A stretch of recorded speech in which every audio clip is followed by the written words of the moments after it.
Có hai bà trên này 65 thì chỉ bảy mươi trên này à? Mà anh bị lại hơn một tí, tiền thì không sao cả. Thế còn hơn là đâu? Sao không diện đẹp trai đi? Đi đó đang luôn.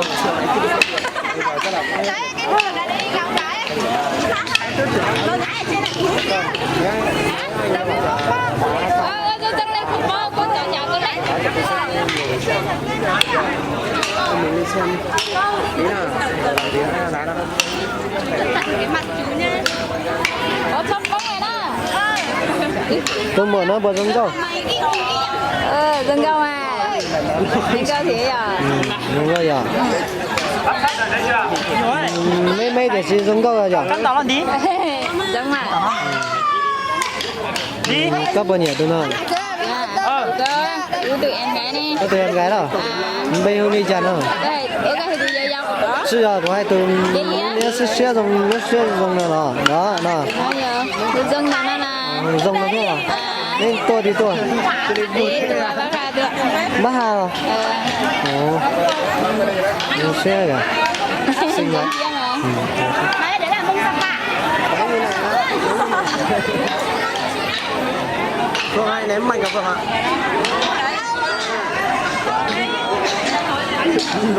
Trời ơi, cái gì vậy? Thầy nó mấy cái ném đi. Đừng nhấp kia. Nó đây đâu?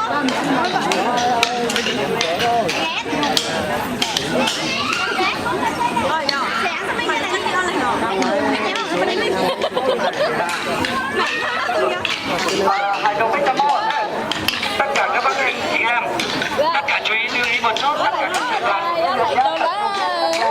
nhìn thấy nhé, tập trung các về nơi để nhìn thấy nhé nhá. Tất cả của nhé, khi vừa nào đang có thì tập trung các về chỗ này thì báo cho mình biết nhá, còn hiện nào mà không có thì tập ta lên cách nào để xem lại thôi nhá.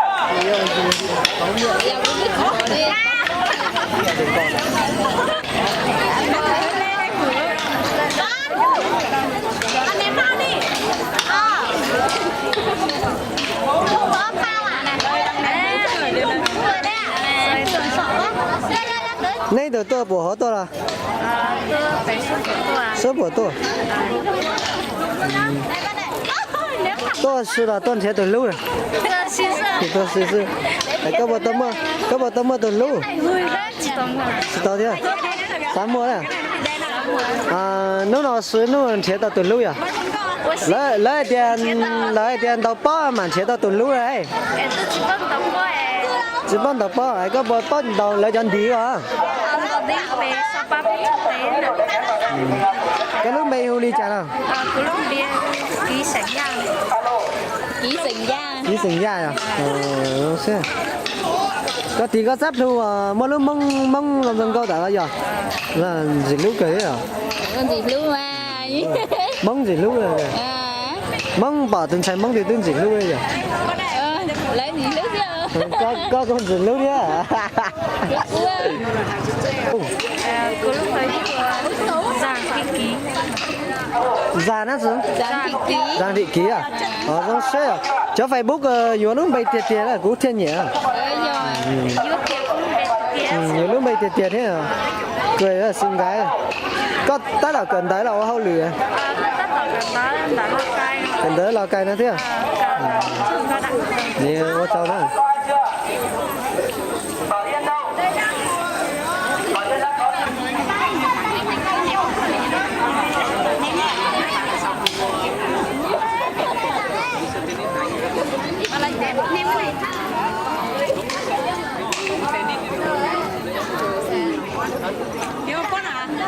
có tàu 6 khẩu.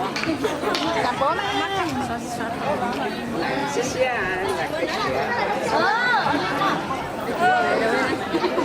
Đấy đúng không? Sao lại cho xem chỉ có trâu đi? Dạ sao lại giờ thế? tôi mua thì cái lúc thu sát tao cơ sao nhà cái lúc bay lúc tại à bay lúc nào dân coi dân thiện nữa Bạn tôi có đi đâu? Có đông lúc mà nào có tôi tỷ lo tôi là bây giờ Giờ giờ kia sao? nhiều kia có tôi thì tôi Nó phải quá. nhưng ba thế à?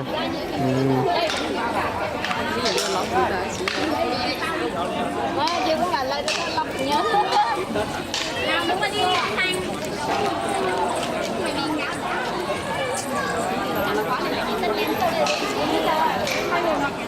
giống nhà đi có cha mua à? Vẫn có thể. Có lớn bao đi chả nào? Chia nào? Có gì mua? Anh lúc nào có tôi ý lành xí là? Chắc không gì từ lúc ấy. Giống như only mà phòng gọi sao con chế từ lúc à? Giống xe nha, họ chầu nhá. Đẹp lắm. Đẹp mà, em đẹp mà. Trong khi đó đội nào lên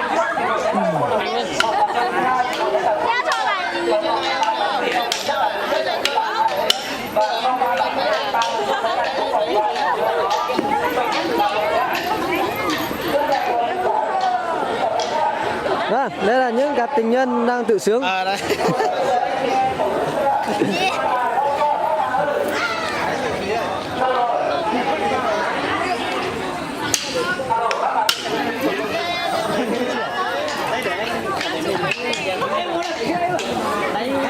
tất cả các trường hợp bạn để chuẩn bị bốc thăm nhá.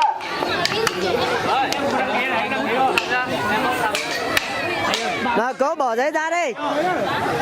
Bỏ giấy ra đánh đi. Ôi. Nếu có hai đôi rơi là đôi cái thắng à? Không giật huyết thì Cấu đang đánh cầu với người đẹp. Đánh đi quả đấy, đánh đi mới tìm được người yêu.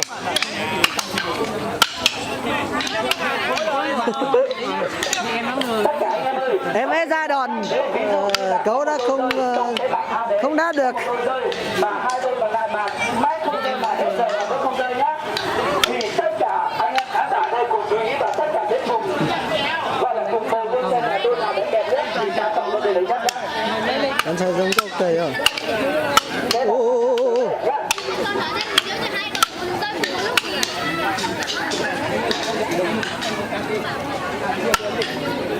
Như này nhá, tất cả anh em ơi. em như múa em này này. Tất cả anh em ơi, nghe lại nhá. Em không phải người Mông đúng không? Em là người Mông ạ. Em ở Bảo Yên. Bảo Yên à? Em tên là gì? Em tên là Sú ạ. Bên Mông là Sú này. Mông một số rồi à? Hai đứa Mông à? Đâu mà? Em quay vào đây đi, quay vào đây. Đó, quay vào đây anh muốn lấy cảnh kia. Đó, như này sáng nó đẹp hơn. Nhưng mà thật có giới thiệu một chút nhỉ? Bây holy trà thế Peter Sông chỉnh cẩn tới là holy đắt chưa? Bây giờ cư thị Sú. Cư thị Sú à? Năm nay 20 tuổi, đang học tại Học viện Hành chính Quốc gia Hà Nội. Được chưa? Đến từ Bảo Yên. Có lao Hà Nội lao sư nói à? Có xá ly trà hay lúc trước là ý nghĩa giống bảo trà?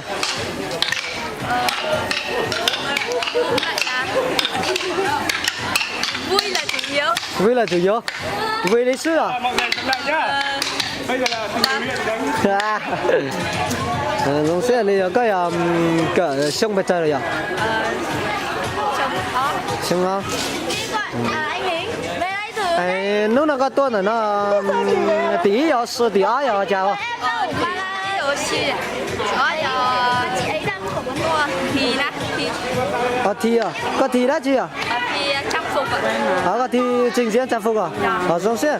Cô bảo có chỉ có đùa mà rất là đặc biệt cũng mà xã phỏng vấn suốt. Vì ai thì chỉ không nhờ con ná giống cũng bảo mà bây giờ mông này cũng không nhờ à? Mông nguyên bản đấy nhỉ? Thật sự rất là đẹp. Có sẽ in mẹ bao nhiêu nhỉ? Sẽ in 64 Dòng xe cầm dáng rất là đẹp. Có một tấm mơ từ lưu. Tấm mơ từ lưu là cho anh cho vào YouTube lớp chó tí này nhá, giống như Lào này. Lấy bảo nhẹ nhẹ có cản ra lấy tới Facebook à? Facebook có mấy Facebook hôm đi chả? Sú cận này à? Dòng xe có món sành hết gì? Cư thị sú à? Giống kia đây. Giống như mà lúc trước là mà tiếc phòng còn ít cho có thi à? Phòng còn có số là thi của tao thiết ý à? Không làm hả? Tí anh mình chọn nó coi giờ. Ok. Anh cho video anh cho lúc YouTube anh San đó nhá. Anh San. Nhà San đấy. Xinh gái quá. Nó cho giờ. Không xíu.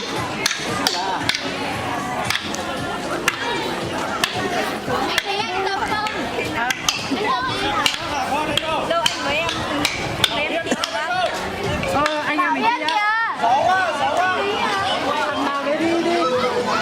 Bảo Yên đâu? Nói tiếng Mông thì cho lên thì Này Mông ở phía bên ấy đi xem. Đề nghị là không xinh quá thật. Nào có phỏng vấn đây. Chúng ta phỏng vấn đấy. Alo, alo. Có nghe rõ không ạ? Cho phép tôi xin hỏi người đẹp này một chút. Đấy. Đúng rồi, đúng rồi đấy. Hỏi về cảm nhận của bạn hôm nay, ngày nay bạn thế nào, đến đây có vui không? Nào. Người đẹp ơi, cho tôi phỏng vấn bạn một chút được không? Bạn có thể nêu một chút cảm nghĩ của mình khi tham gia buổi sắc xuân mong Quay vào đây em, vui mà. Nói đi. Cầm luôn, alo. Tôi xin báo cáo cảm nhận của tôi. Nào, em xin. Em Xinh quá Dung ơi. đẩy gậy thì phải có kẻ vẽ gì chứ nhỉ? Này đưa cho trọng tài. Ném bao này ném xa xa vào chứ. Có. Hiện mình là có một người. Văn nghệ kiểu gì nữa? Đồng ý này thì biết. Chịu. Kia rồi có các xách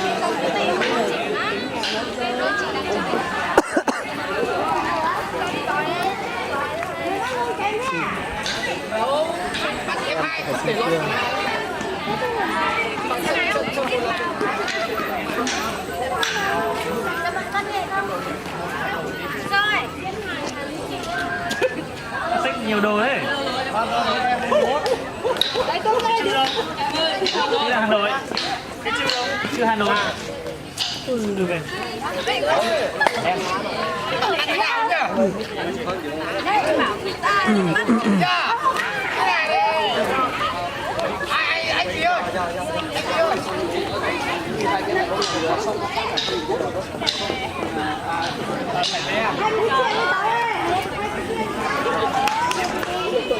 Nào, quay hai người đẹp này thế nào. Xin chào hai người đẹp. Xin chào. Chào mọi người. Quay cả người. Em xinh gái ở đâu đến vậy? Giới thiệu tên. Giới thiệu Em ở Bát Sát đến ạ. bạn thật là xinh gái và dáng rất là chuẩn. Có lẽ hôm nay Sao lại biết dáng người ta? không thì bạn nhìn đây này. Dáng cao ráo nha. Quá đẹp luôn. Em tên là gì? Em có thể giới thiệu một chút được không? Em giới thiệu em hai tiếng Kinh. Tên là gì? Em giới thiệu bằng tiếng Mông nhé. Hai đứa Mông à? Lúc đẹp hơn tiếng nó. Hôm liền đấy nhở? Nhớ về một số rồi nè. Mà bắt sáp của suối à? Xong nào có mua về trời xong à? Mua nên gọi xong là. Nên gọi xong chỉnh luôn kia đấy nhở? Có chỉnh tất cả cần đấy rồi. Cỡ ta là. Không xe. Lúc nào có tôi hỏi lúc xe nào mà có xá ly chả? Của dòng xe à? Dòng xe mà.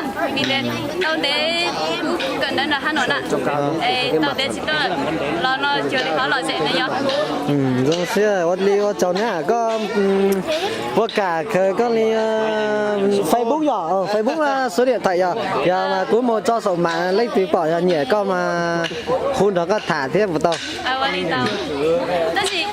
như cầu lông thôi. giờ đi cho nó cái mặt nó con mà giờ lên từ sạp bao nó lấy mà lên chế tao con mà lên rồi mà giờ đi có cháu này bây giờ chả nó giờ quan điểm nó lia à xỉn mông lên rồi xỉn mông thọ anh có họ thảo đâu xe bây giờ mông thọ còn giống có kẻ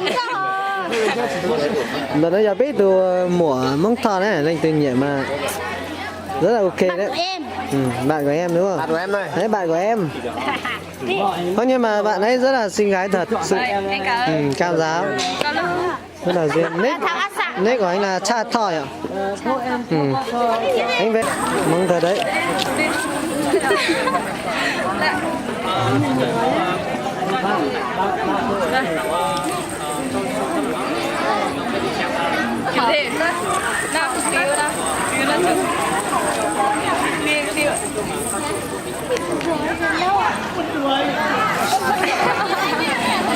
Kiểu chụp ảnh bá đạo.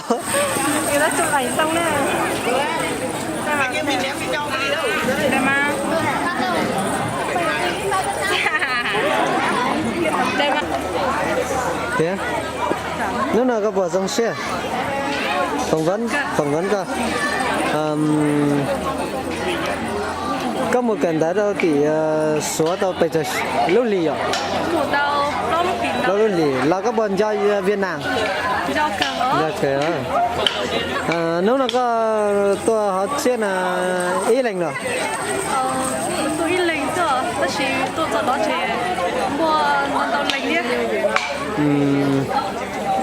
có xả đi trà cho lúc chết xong rồi sáng mà xong nó bây giờ chưa biết chồng nó mà vậy lo đồ chơi xong kia nói chuyện kia mua xong nó mà mua nó mới khỏi rong luôn tôi ra đây chụp đi xong rồi có tôi ở bác sĩ là sáng theo từ lúc rồi xong nó kia bác sĩ kia tàn trò chính xác tôi mới từ lúc rồi giờ đi mà phòng có thâu mò nào một có một từ lúc rồi một chồng đấy chỉ xí liền đó vâng xí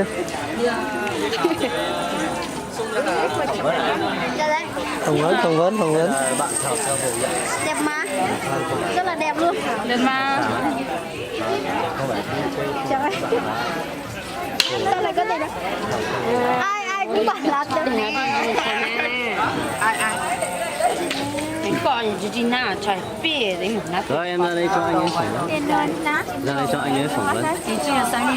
phỏng vấn nhé nào tấu vào đây phỏng vấn đi em để em hỏi cho nhá em đây nhá từ bỏ kính ra cho xinh à Mai cầm đây. đấy làm như thật luôn đây nhá nào ấy Sơn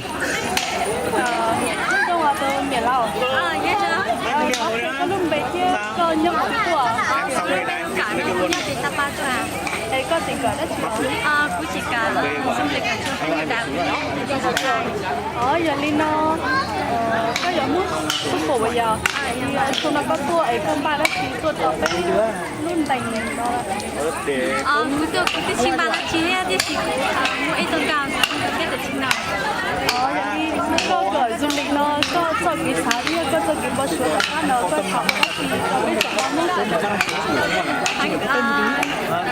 cả mà chúng ta có phát triển hai cái trò du lịch để đi chóc mông để lấy chủ lúa thì mua luôn được hao luyện được ngoài cho nhiều chỉ bắt lại cái kiểu này lấy mua sao trong cả giờ đi có giờ ít cái giờ đi có một mấy lò rồi cho bác sĩ hai đó lấy cho vô tờ cái cỡ giờ đi có bạn có một mấy lò đó chỉ hai đó lấy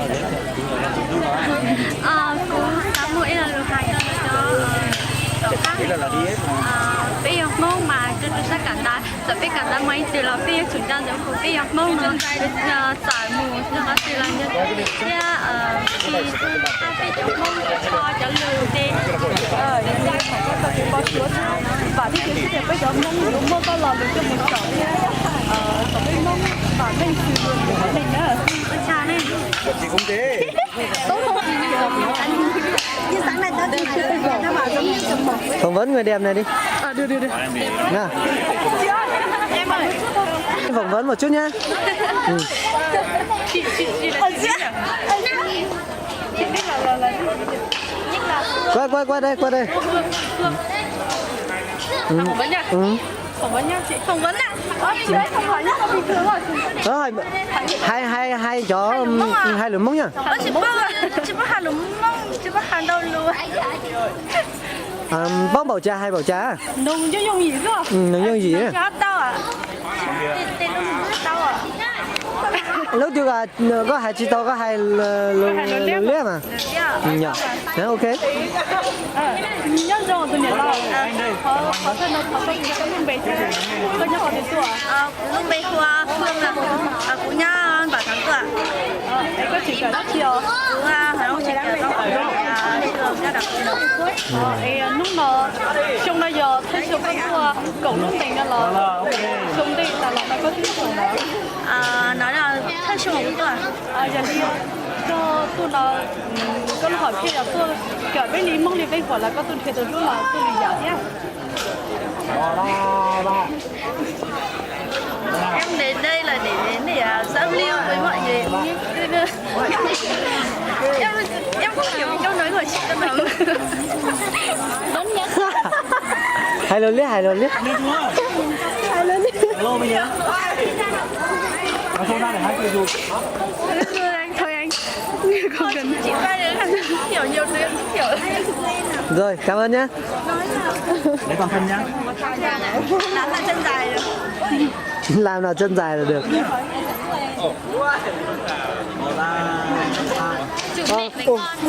Tố ơi, anh thấy hai đứa này được này. Em ơi, anh nhờ tí. Dạ. Hai bộ này rất là được. Anh xin phép được phỏng vấn một chút em. Anh cho em hỏi đi. Vẫn là ấy chứ. Đấy. Hai bạn là dân tộc gì? Em là dân Tây ạ. Dân Tây, ok. Sẵn đâu nhỉ? Đợi mấy bạn chụp ảnh xong cho mình xin một phỏng vấn nhé. Sao Để đấy? cảm nhận về cái Tết Mông của người Mông ở chúng ta. Ok. Em chưa phỏng vấn anh chưa đi. Anh sánh chưa đi. Đây, sánh chưa đi. Sánh làm đi. Anh sánh làm đi. 3 tuổi nhỉ? À không sánh không ấy thì sánh có hỏi không? Em có hỏi không? Rồi, thế thì hai em cứ để anh ấy hỏi trước. Còn nhiều cái năm đấy Phan Long hỏi đó.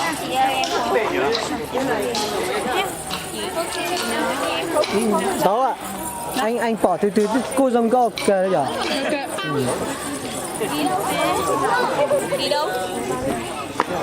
Đi đâu?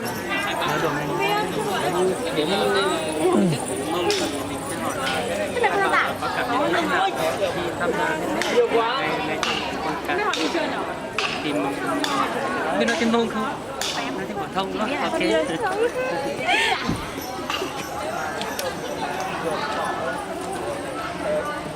Truyền hình đó. Đây là truyền hình á. Đây xuống. Truyền hình Lào Cai đó em. Xinh gái nè. Xinh gái. Lúc nãy em thấy nhiều gái xinh mà đi đâu ấy. Đúng thì phải gần đâu mở lại cái đó. Do anh. Đúng thật sự rồi. Đúng hết rồi.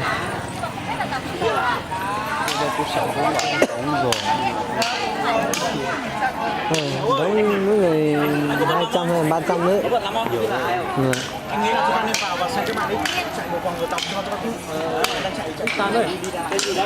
Thôi rồi ok.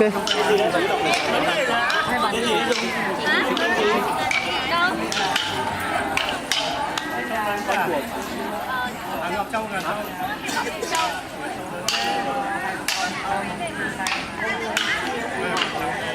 Đúng rồi, điểm cao lên này này.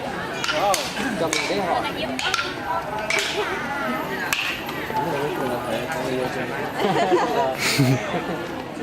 Cái con ép nhau.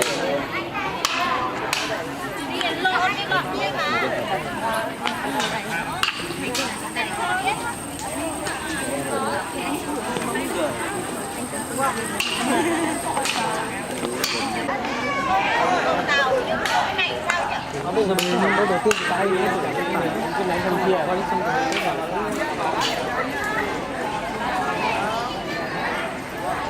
hôm qua có phải gặp em không? Dạ. Hôm qua anh gặp em không? Anh gặp em ấy hả? Không phải à? Không à? Các bạn là ở chỗ phòng. Dạ. Ở chỗ phòng. Dạ đây là không có chắc chị Lan đấy à? Phòng non à? Là anh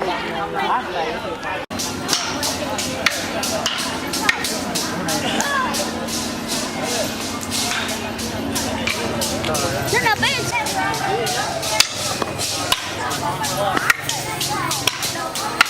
một tên nữa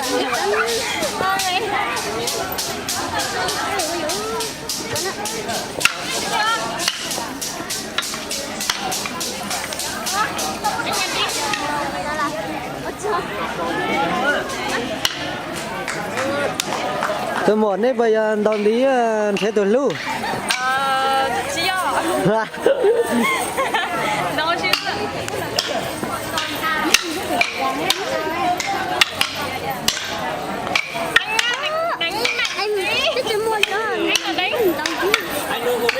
đón đi thế tôi lưu nó bây giờ muốn đâu kìa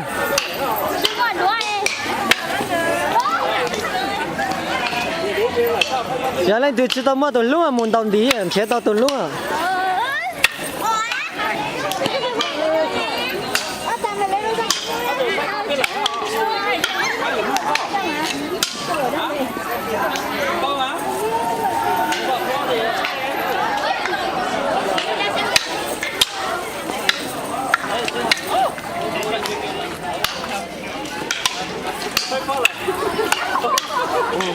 cơ bảo tôi muốn nó bỏ trong cơ tôi muốn nó đón đi thế tôi lưu nữa đấy đó tôi mua các tua thì tua ba mua cho giống cơ bỏ cơ là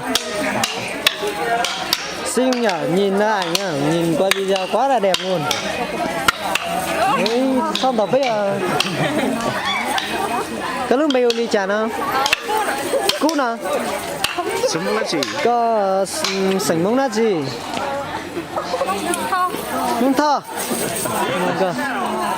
nếu mông thọ giống gạo tiệt tiệt đấy đấy lúc nào cũng bảo từ mùa cú sữa sữa mông thọ đấy giống gạo kia có tay chơi xong này có gì sữa à cho kia đấy à chẳng cần đấy là tới tả đấy rồi cần tới cho rồi lao cay nữa rồi lúc hay nhỏ cũng cho tới YouTube lấy thỏ Facebook ấy là số điện thoại nó có bờ cài à Facebook không dùng hô đi chả nữa hả Tịnh Y Cúc Tịnh Y Cúc Tịnh Y nó cho nó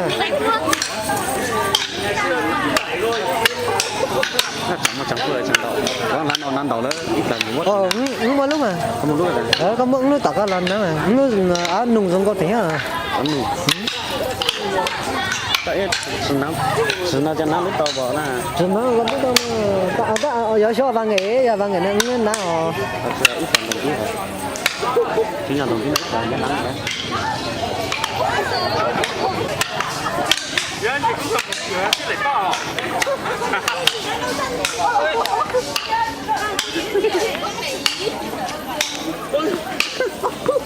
con nó đổ đâu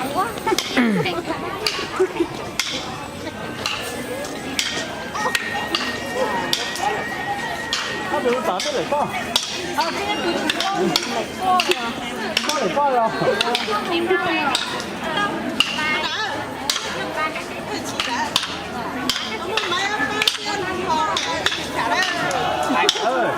ở đây đó đúng không ạ coi sẽ có chuyện anh tao tên gì thế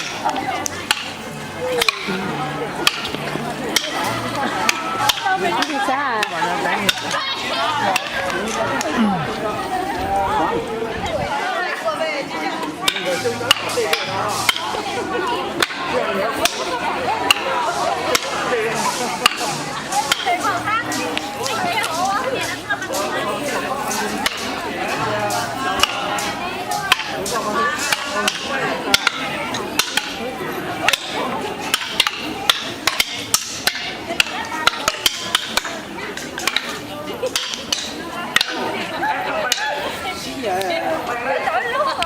đánh như đánh cầu lông ấy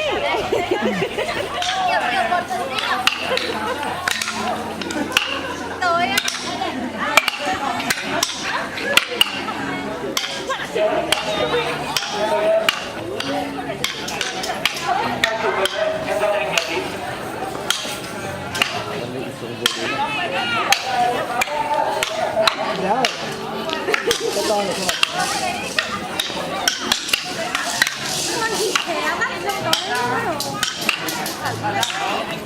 quay trang phục.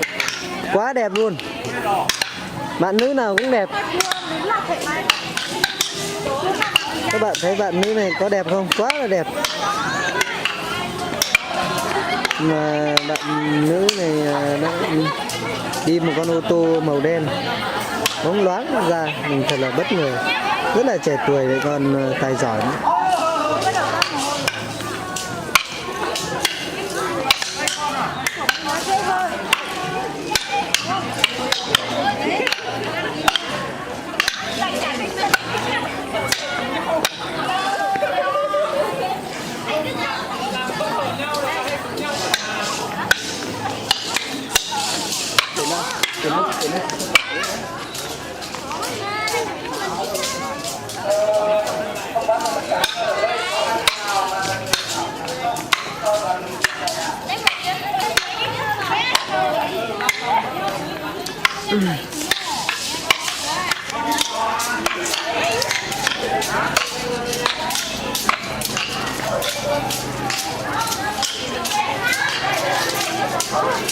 Ôi mình nhầm rồi. Lặp lại.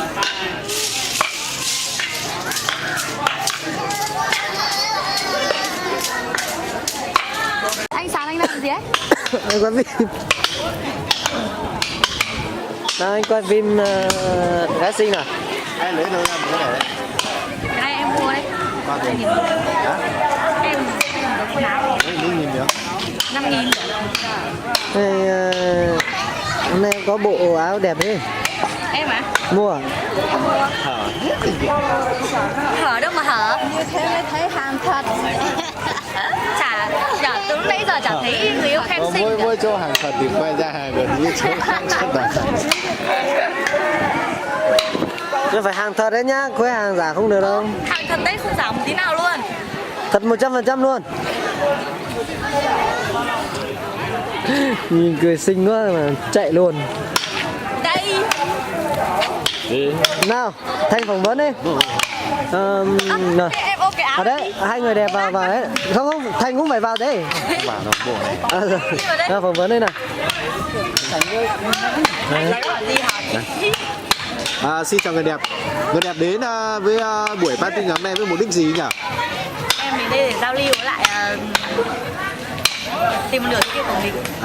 Thế từ nãy giờ bạn đã tìm được chưa nhỉ? Sau khi mà đi qua một vòng quanh ở đây thì em đã tìm thấy một nửa kia của mình rồi. Em hy vọng là người đấy sẽ gắn bó với em từ giờ đến cuối cuộc đời. Em muốn người đấy về đây nắm tay em 1-2 phút được không ạ? Bạn có thể gọi bạn ấy về đây để nắm tay với bạn và đứng trước ống kính được không? Rồi xin mời bạn Lộc Minh Thành. Nào xin mời bạn. Người mẫu ảnh, người mẫu xin chào. Xin chào bà con, tôi là Thành nhá. Có thể hai bạn là một nửa của nhau à? Chả biết được. Chưa biết được á? Đây là phải Đẹp trai xinh gái. phải xem là Đây là Lô Minh Thành rất là đa tài. xin chào bà con ạ. Xin chào các bác. Có tin được cái này có là thành công này.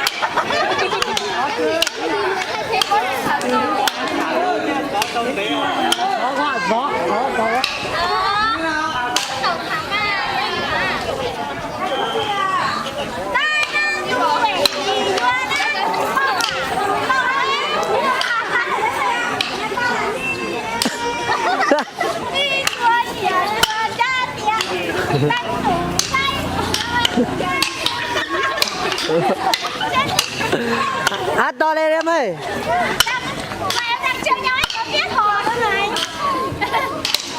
Ném bao là phải hát như thế. Đúng rồi, lấy ra. Nhưng mà phải một nam một nữ chứ. Ném bao là để tìm người yêu cơ mà. Hai đứa đánh với nhau là sao?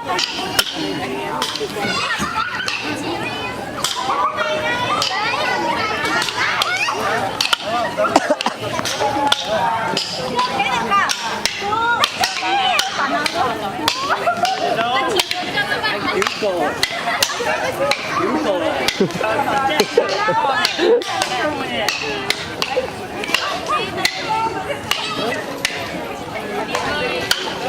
Lá đỏ xinh quá.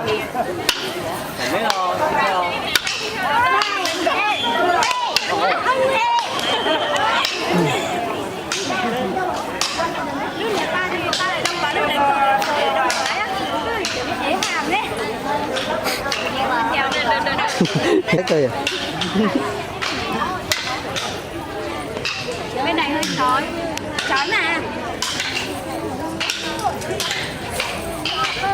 Không được yên lặng đâu. Nói chuyện đi, không nói chuyện thì hát đi. Không có hát thì hò đi. Không biết hò thì về đi. Đóng vai chung thôi.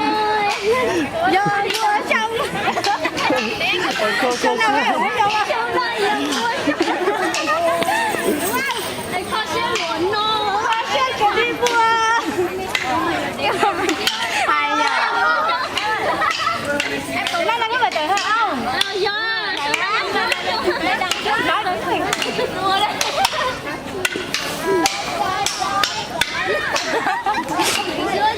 Đó, nhớ thì bắt hàng. Nhớ chân con đó ha. Dạ, nhớ thì bắt hàng đây. Như vậy là xung thôi.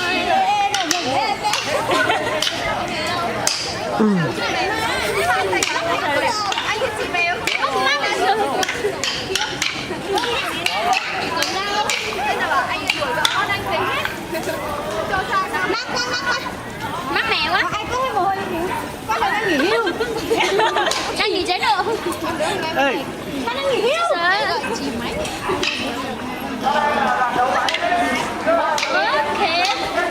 Em thấy đâu rồi? Ném đi em. Ném đi chị Sở ơi. Đang quay mà bộ quần áo của em ấy quá đẹp. Đơn giản mà đẹp nhờ. Đơn giản thôi mà không đơn giản đâu. Không đơn giản mà đơn giản đẹp. Bộ bao nhiêu tiền em? 2 triệu á? Rẻ thế? Nhưng mà bộ này em mua ở đâu? Bên Khương à? Đẹp. Những bộ 16 giờ bọn em phải đi, em phải đi quần áo nữa. Mà mấy bộ? 2 bộ. 2 bộ. Đại bộ nó nhảy được. Nhảy à? Nhảy gì ấy? Cho nhảy thôi. Cái cây móc là giờ số à? Dòng mốt à? Giờ móc à? Cho nhảy với. Cho nhảy với. Đi vào nhảy. Nhảy lên đi. Cái nhóc có từ nào? Em không biết nữa. Bắc Hà gì à? Cái nhóc có từ Bắc Hà à? Lâu tiếng ngày. Không phải Có thứ hai đó. ê, ăn kem đó. Gần ba ba. mua chân chúng dùng nó bùa gì à? Chỉ thế thôi. Sai gì bùa? Còn được. Còn nó có 300 thôi. Rẻ luôn. Cái gì tụi nó nuôi trống không tốt nữa đâu. Hạn chế được một phần. Cái là cho của anh Nan định thì mua cái. Đấy sao nó Mua là 3 triệu. 6-7 triệu á. Thấy chưa? Ghi mua trống luôn á. Cứ dùng cái tầm 3 triệu là không được. Nhưng mà hình như không thấy cái loại mà vừa giá tầm đấy. Có không? Có à? Có nhưng mà Nào anh phải mua cái thì hay quay. Hay quay mà mình đi quay tay như này mình quen thì còn cầm chắc đấy giống như của anh như này nhá, răng như này thì rất là đẹp luôn nhưng mà dung là không đẹp.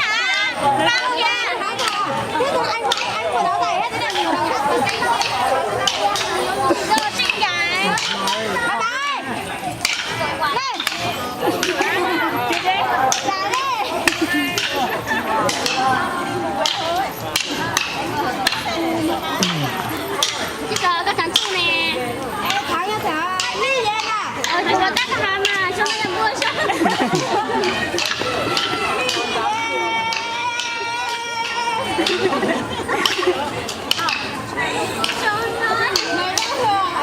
Đấy là ha, anh nói đi. Đây, nó chỉ có này, ôi em thấy coi á. Trong chuyện nhau ấy. Nhờ nè. Biết từ cả đấy từ cả. Bác Hải ơi, ôi bác con ơi.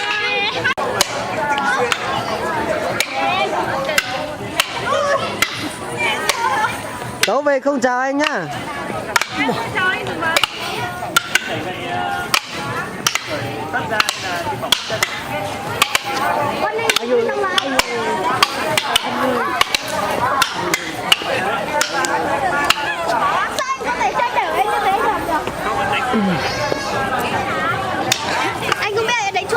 đánh chuẩn nhá.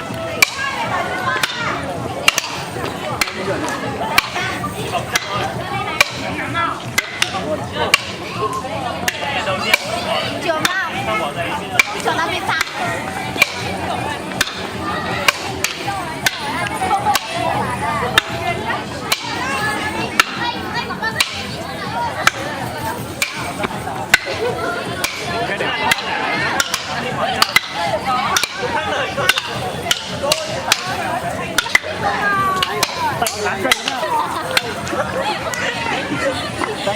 Cái lá cây đấy.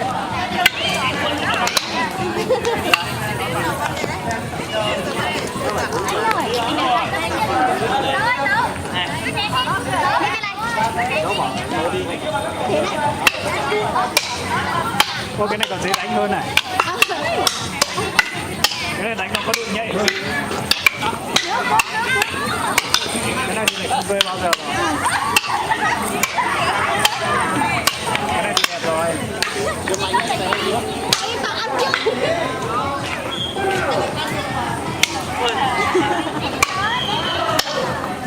Bây giờ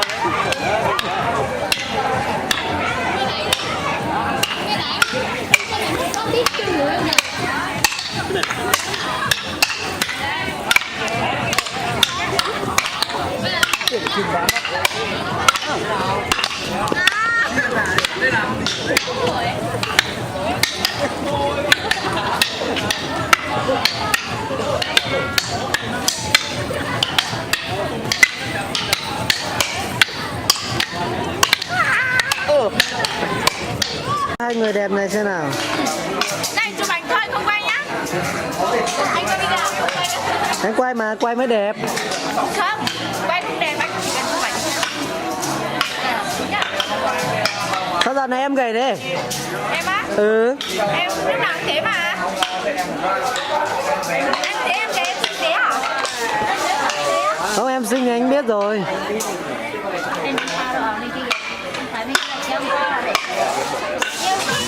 Con của ai em? Con của em. Anh đang quay video. Hả? Con này quay video á.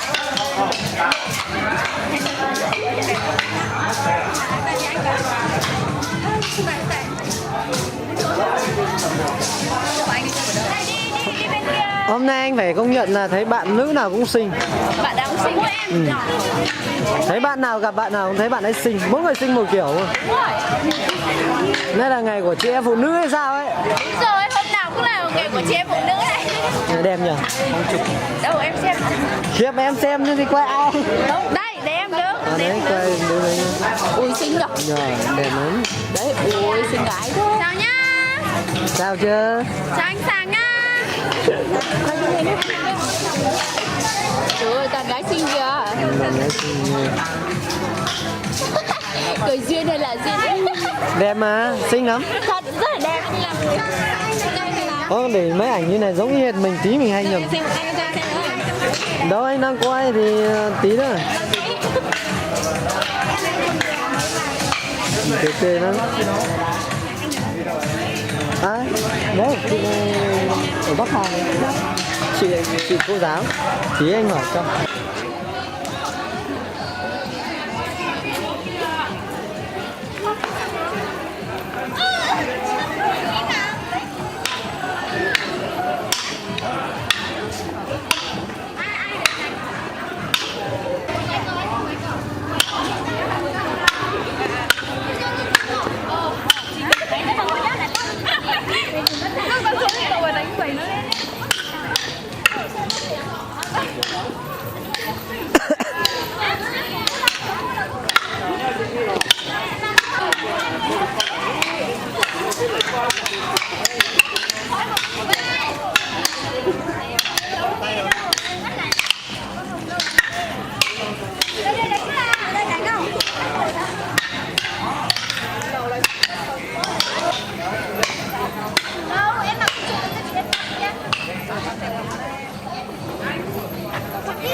Nào, em đứng thẳng.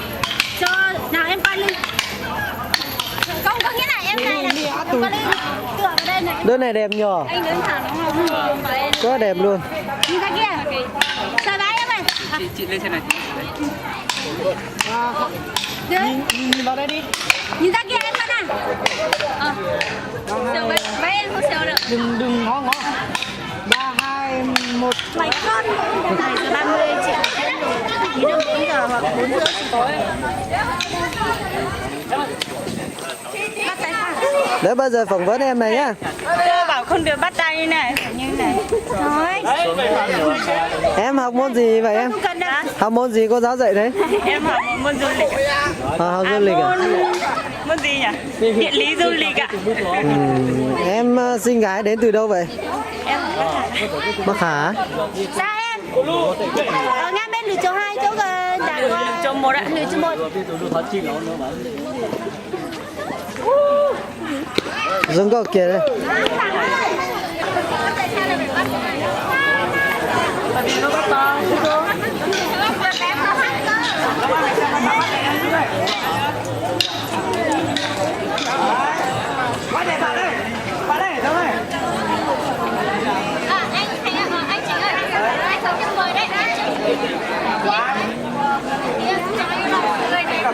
Cao lắm đó. Nhưng mà em biết trà em thì nó phải ra thì nhớ cho em cho anh và anh thì cái này biết trà em. Tí bạn đi không? Cháu hiểu chưa? Mình nhá. Bây giờ chiến đấu nhá. 2 phút à? 2 phút rồi anh nhá. Anh ơi, anh bằng cái gì ra em. Tất cả nhớ nhá, chỉ được 2 phút. Mà sau khi 2 phút thì anh thông báo, anh kêu luôn nhá. Rồi, ok. Ok, chuẩn bị chưa? Sẵn sàng chưa? Cả ba. Tất cả sẵn sàng nhá. 2, 3.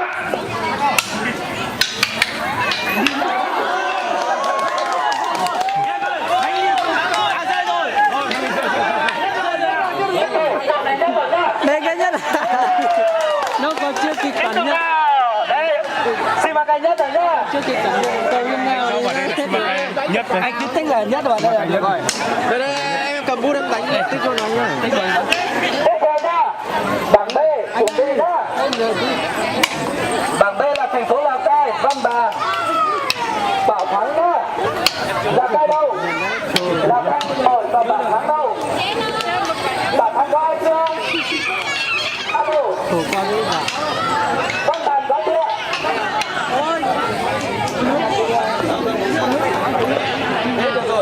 Thế thì như này nhá, Bảo Thắng đã bỏ nhá, thì là thua đầu tiên rồi nhá. Từ từ, bắt thử một tí thôi. Thử một tí rồi nhá.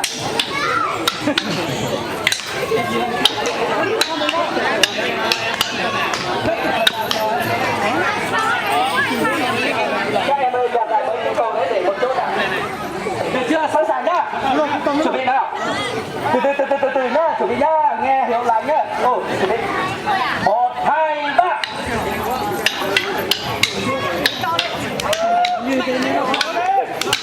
Đấy. Phải đánh bổng lên thế. Đánh căng bổng rồi. Thành phố Lào Cai nhất rồi. Nhất của bảng B là thành phố Lào Cai. Tiếp theo bảng C chuẩn bị. Cái này ăn may thôi. Nhanh Bảng C nhá, Sapa, Bát Sát, Bảo Yên. Có đầy đủ 3 đội không? Bát Sát, Bảo Yên, Sapa đâu? Được chưa? Sẵn sàng chưa? Con trai đứng sang một bên. anh em dịch cho đằng sau tí đi. Không được vào quá này nó mấy vào gần quá. Che hết cả bên kia không nhìn. Này nhanh lắm. Anh dịch cho em. Chuẩn bị. Thử một tí đi. Nâng cao chất lượng lên. Không bắt đầu tiên được thua. Xong rồi cái bài nhất là gặp nhau với hấp dẫn là chung kết luôn.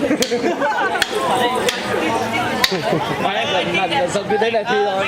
Bạn là xong người ta xin